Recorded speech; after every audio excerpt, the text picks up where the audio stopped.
Today I'm going to introduce some of my favorite baby toys and some engaging and interactive ways to play with your newborn without toys. I encourage as much time playing from the floor as possible. A great accessory to have is an activity mat with an overhead arch. Babies can lay on their backs, tummies, or sides while looking at and eventually engaging in the little toys that you can hang from the arch. Use extra rings to change the height of the toys and vary the toys between things that make different sounds, teething toys, really anything. Just change it up from time to time and keep it interesting. I love these rings. As I just mentioned, you can hang them from the activity mat, but they also make a great toy in and of themselves. As your baby matures, they'll begin to use their hands together at their midline, which is ultimately what they'll need to do for self-feeding. These rings provide a great tool for practicing playing at the midline using both hands together. They come in a variety of textures and colors, and your baby can explore them with their mouth. Plus, they're easy to clean and to carry around with you. You can also lay your baby on their activity mat with a baby mirror in front of them. You can lay next to your baby and make faces in the mirror together.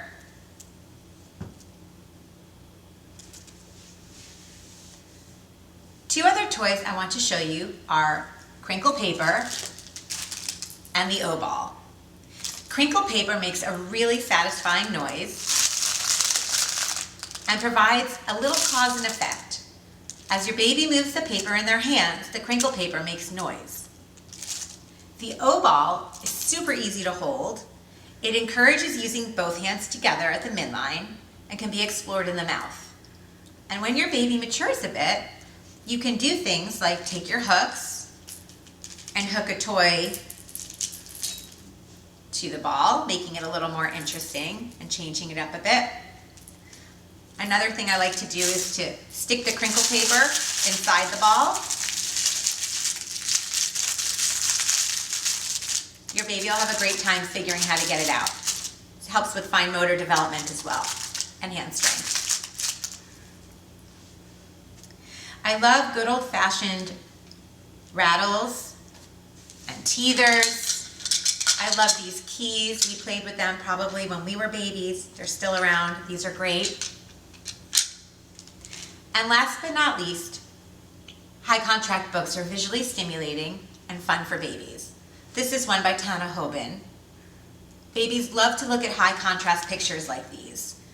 And while there aren't any words, you can just tell your baby what they're looking at. And you can position them in your lap or positioned over a boppy using some support for upright positioning. Toys are great, and they keep play interesting for our babies and for us. But there are also lots of ways you can interact with your newborn without any toys at all. The reward you'll get for getting your baby to smile and laugh is priceless. Babies love face-to-face interaction. They love baby talk. Are you cute? Who's a cute baby? Are you cute? Who's so cute? You're cute. Peekaboo is always great fun for babies.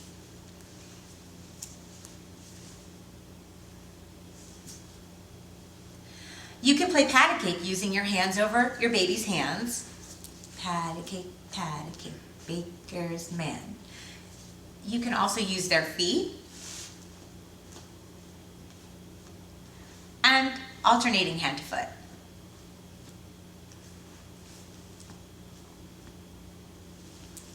When your newborn has developed some head control, you can provide some vestibular play with songs like "The Noble Duke of York, he had 10,000 men, he marched them up to the top of the hill, and he marched them down again."